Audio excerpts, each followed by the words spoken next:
Je sais que j'ai vu du PUBG une fois, mais c'était il y a longtemps. Voilà, mais enfin, ça arrive assez régulièrement. Quoi? On en a ban pour moins que ça.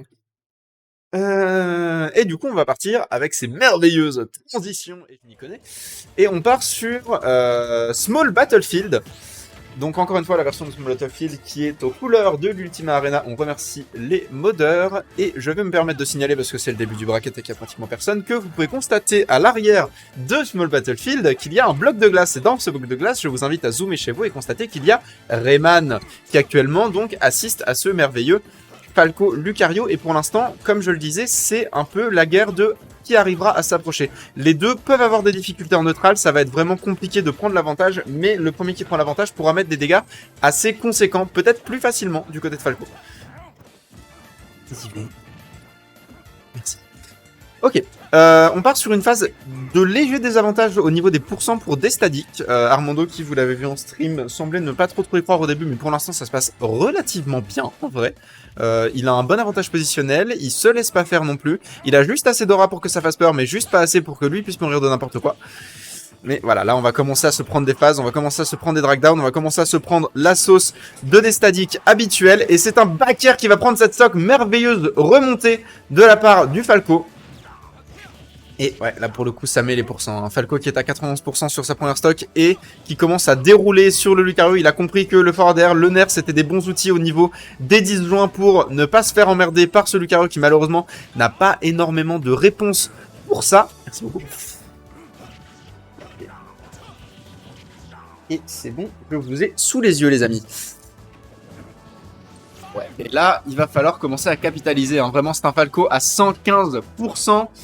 Il faudra commencer à tuer, surtout qu'on est Lucario à 89 et que bah, ça peut, mine de rien, mourir assez vite également. On a eu la tentative de faire quelque chose avec l'aura sphère, mais ça n'aboutira à rien. Up air, la phase après le side B, on met encore un Lucario en désavantage. Il faut faire super attention du côté d'Armando, il va falloir prendre cette stock et il va falloir la prendre relativement rapidement. C'est en train de devenir vraiment très compliqué pour le Lucario. Je sais que t'aimes bien prendre des pourcents pour pouvoir en mettre encore plus, mais là, c'est pas la situation où il faut faire ça. Excellente tech d'Armando qui revient sur le terrain, qui reprend l'avantage positionnel. Ah, malheureusement, ce side B qui va whiff et qui va se faire punir par un down tilt. Et c'est un Falco à 126% contre un Lucario qui est à 151. Full rage, full aura. Il peut tuer avec, je crois, littéralement n'importe quoi. Mais il va prendre ce down tilt. Ça meurt. Et c'est maintenant 2 stocks d'avance que le Falco a sur le Lucario. C'est pour Asfer qui fera toujours pas le taf là, le Falco qui vraiment a décidé de ne plus prendre de risques et il a parfaitement raison. On va mourir sur ce donner, le donner de Lucario qui a vraiment une physique très très spéciale, hein, qui le stun en l'air et qui lui permet de vraiment rester au bon endroit pour prendre ce kill qu'on vient de voir, mais c'est une stock entière de retard qu'il a sur un Falco qui sait exactement ce qu'il a à faire et qui n'a pas du tout l'intention de lâcher le moindre désavantage à son adversaire. Ouais, on sent qu'il a vraiment surtout pas envie de se faire whip punish et il a parfaitement raison parce que c'est quand même un Lucario qui est sur sa dernière stock, ça peut quand même faire très mal très rapidement. On va se prendre ce laser, Akai ne serait pas content. Et ok, on arrive à revenir, on ne va pas se prendre cette attaque qui commence à être chargée du côté de Destadik. On va se prendre le back air, ça ne mourra pas. Ok, attention à ce down tilt, attention à un potentiel forwarder, attention à un potentiel back air, un potentiel side B qui pourrait setup quelque chose de vraiment méchant. Joli aura sphère pour récupérer ses pourcents. Ça meurt pas, ça meurt pas, ça meurt, ça meurt. Bon. Il y a eu du très bon, et ensuite il s'est fait prendre 2 stocks en 2 minutes et demie, et du coup c'était moins facile, mais c'était quand même vraiment moins compliqué que ce qu'Armando laissait entendre quand il était en stream avec moi juste avant. On y croit potentiellement pour une adaptation sur la Game 2, qu'on va lancer juste après. J'attends juste que les choix de terrain se fassent.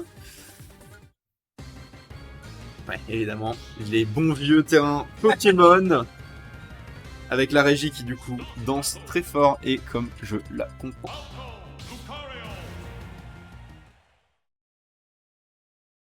Et on repart sur un Falco Lucario donc.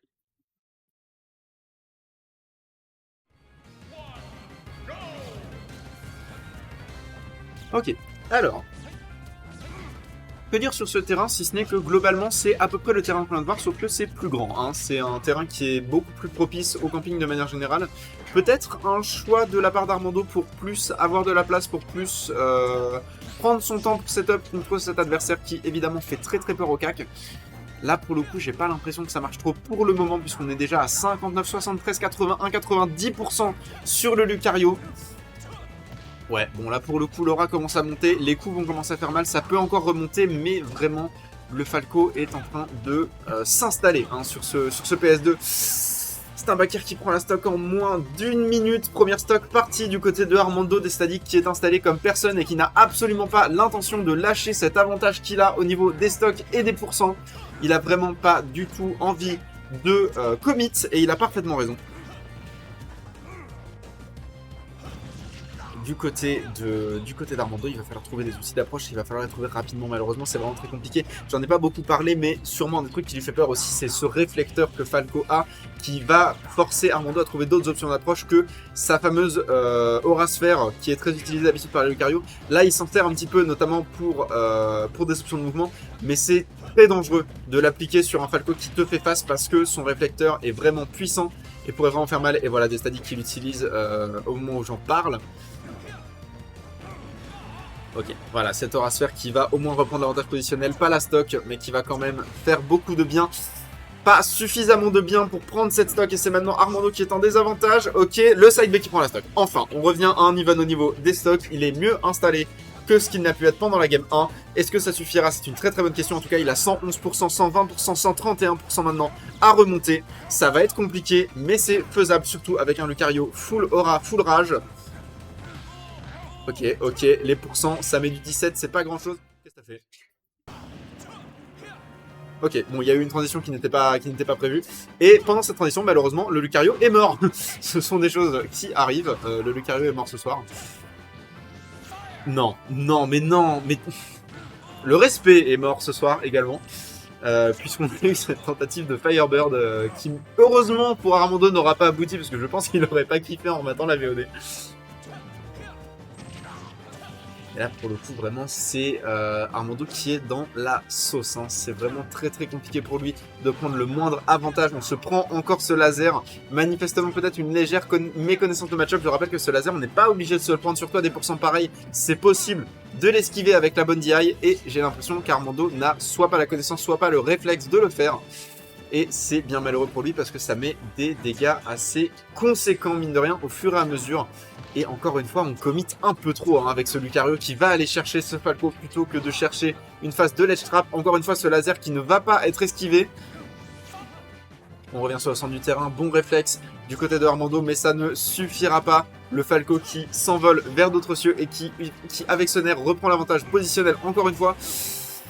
Les pourcents commencent à monter du côté de Flaco, c'est possible, c'est envisageable, c'est réalisable, mais ça va être vraiment très difficile, surtout si on continue à se prendre ces forwarders, un potentiel backer. Oh, jolie utilisation du shine de Falco pour mettre à mal ce Lucario qui va perdre sa stock là-dessus, et c'est un 2-0 pour le Falco qui va s'en aller vers le win en bracket, et Armando aura des VOD à regarder comme il l'avait demandé.